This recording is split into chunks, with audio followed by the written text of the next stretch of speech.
If you struggle with your hamstring flexibility, it's always been stiff, you've never been able to bend down and touch your toes, you're in the right place, because in this video I'm going to show you why this happens and what you can do to fix it. No equipment needed. What's up guys, Dr. Nick here. Real quick to go over some anatomy so we know what we're actually dealing with and why we have to stretch it in particular ways. So the hamstrings are located on the back of the leg. They attach to the pelvis and they run down the back of your leg and attach to the knee. They're responsible for bringing the hip into hip extension or backwards and also flexing the knee. Now there's multiple reasons why they can get stiff and tight. Commonly when we sit all day for work, we're in a slouched position which posteriorly tilts the pelvis and our knees are bent. That slacks the hamstrings. Do this day in and day out for years, hamstrings get stiff. So to stretch it, we gotta stretch it in the complete opposite directions. We gotta go into hip flexion and knee extension to stretch this. So if I was going up like this, you'll notice that's kind of like the sitting position. You're trying to bend down to touch your toes and it gets stiff and tight because it's on stretch. So we have to go about it a little bit more strategically and we can make some real gains. Let's get to it. Okay, so we're gonna focus on the position that is difficult. So if you're sitting down, you can't bend down to touch the toes, it's totally fine. But let's start in positions that we have difficulty in so that we can build up to. So we're not gonna have our knees locked out straight because it will be hard because most likely you're stiff and it's tight. So what you wanna do first is bend the legs, both the legs. From here, you're just gonna sit up nice and tall as much as you can. Then from here, grab as far as you can down towards your legs. And we're just starting with a light mobilization to get the muscles moving. Let them warm up a little bit before we hold out into a stretch. So from here, we're just gonna go to straighten the leg as much as we can. So the knee is just straightening, so we're gonna push the back of the knee into the table as much as you can and then come back off. If your hamstrings are really, really stiff, you might only be able to bend it just a little bit and then come off of it. That's fine. If you only have to start like this, that's okay, that's your starting point. So you're just gonna do about 10 or so on the left and then 10 or so on the right, just mobilizing the hamstrings to get in a stretched position. Wherever you feel like your restrictions are, that's where you go into. So if you're here like this and you can't go to straighten your knee because it's so stiff, you just stay very little in this process. You're just warming up the hamstrings to actually go into a stretched position. Now advancing off of that concept to build a longer duration into a stretch and more isometrics in different ranges of motion to ultimately improve tissue adaptation. So as an example, we're gonna be in a knee bent position. Now the idea is as we go to straighten, the hamstrings will be tugging, it'll be stiff. So wherever you feel like you are stiff, that's where you would go into. So one leg could be bent as the other one is gonna be being worked on. So from here, if I'm up tall, I'm gonna grab on one leg that I'm working on, and I'm just gonna go to straighten the leg as much as I can until I feel like it's tugging. Once I feel like it's tugging and stretching it, I'm gonna hold it for a period of time, say 30 seconds. After the 30 seconds is done, I'm gonna build a contraction into the muscle, and then I'm gonna activate the other side of the muscle. So as an example, I'm holding for a stretch, I'm feeling this being stretched, the hamstrings on stretch. Then the contraction is gonna be driving the heel like this through the table, but it's an isometric, so I'm not moving, I'm just thinking of pushing down. That would be the contraction to the hamstrings. Then the next contraction is to the quads, where then I'm just gonna try to straighten the knee as much as possible, and then I come out of the stretch. So that's the concept, a stretch, a contraction of one side, a contraction of the other side. Let's do it.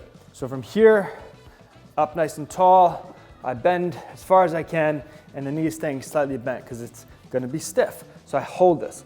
We're gonna hold it for 30 seconds. Now, once the 30 seconds goes down and it's done, now I'm driving down through the table with my heel hard for 10 seconds. And I'm building up just so I can feel effort to my hamstrings working. After that 10 seconds is done, then I'm gonna try to straighten my leg as much as I can for 10 seconds using my quad muscles. And then once that 10 seconds is done, I come out of the stretch and then I could repeat it. And then you're gonna go both sides if they're both stiff, but that's the concept where you're trying to get the leg as straight as possible so that when you bend forward, it's not as a massive stretch. So you start with the knee bent, you lean forward a little bit by staying up tall, You stretch it for 30 seconds, contraction down for 10 seconds, use your quads for 10 seconds, and then relax, and then you could repeat the sequence about 3 or 4 times on either side. Next up is eccentrics, where we're gonna be putting the muscle through a lengthening motion to build extendability into the tissue we're targeting, in this case, the hamstrings. So from here, the concept is the most important thing to note throughout this versus just trying to get deeper and deeper. Very inflexible people will not go that far, which is totally fine, versus more flexible people, they'll be able to go further down. It's the concepts here. And if you do it right, the motion doesn't have to be a lot. So if you compensate through it, you can kind of fake the motion if you compensate through it. So you want to do the concepts and make sure you're doing it properly.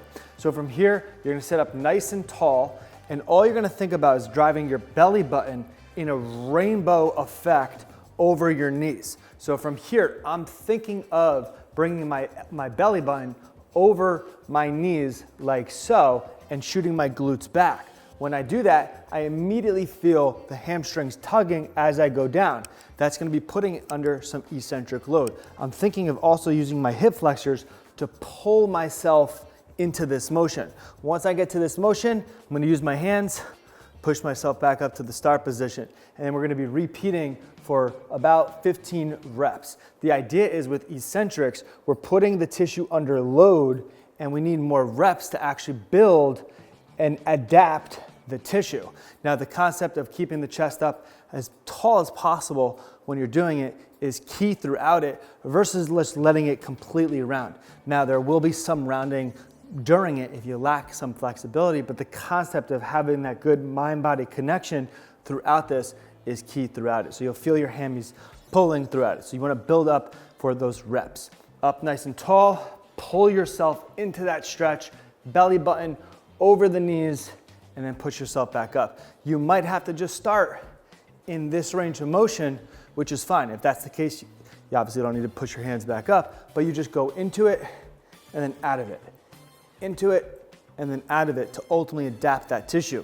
And if it's really, really stiff, you can put something underneath your butt so that you elevate yourself out of the position and you can still perform this exercise. All right, so now the last step is to activate the opposite side of the joint. So we stretch the hamstrings in the 3 previous exercises. Now we have to activate the opposite side so that the hamstrings understand how to dynamically work throughout a range of motion. So from here, my arms are just gonna be behind me with my chest up tall just to demonstrate this. But if you feel like you can do this, you could sit up nice and tall without support and perform, or you can lean forward into the motion more and perform. It'll be harder as you go more and more into the motion to actually do this exercise. But for demonstration purposes, I'm just gonna have my arms behind me with my chest up tall, which might be a starting position for you if you're really, really stiff. Just make sure you're not rounded like this.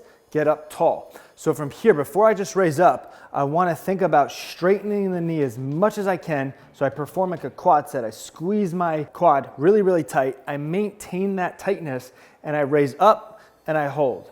3, 2, 1, come back down. And then I perform with the other side. Straighten the knee, lift up, 3, 2, 1. Straighten the knee, lift, 3, 2, 1. What you're doing is activating all of this front side tissue to work into a new range of motion because it dynamically stretches the hamstring that you just worked on. So it teaches the body how to control this motion. Now, like I said, if you're here like this and you're feeling no effort working, you can come off of it and perform like so. It will be much, much harder if you're here like this or even more forward into the motion and collapse into it and working at that end range even more in terms of the hip flexor strength to this exercise. So it'll be a lot harder if you're not supported. But the idea is to work on this front side to ultimately improve this tissue. With this, I like to get reps here too. 10 reps, 12 reps, maybe 15, and you could build tempo to this. A 3-second hold, a 5-second hold. The idea is just to work that front side tissue after you stretch the backside to prepare it for more and more flexibility gains. So there you go. I hope this video gave you some insight on how to really go about stretching the hamstrings. We focused on one position that is a position of restrictions in most people. So we get in the position of restriction and we build concepts and strategies to ultimately help that position get better. So hopefully this did give you some insight, you learned some things. And if you did learn throughout this video and it gave you value in any way, I'd greatly appreciate it if you subscribe down below. It would really mean a lot to me. Leave any comments down below, questions, and I will see you on the next video.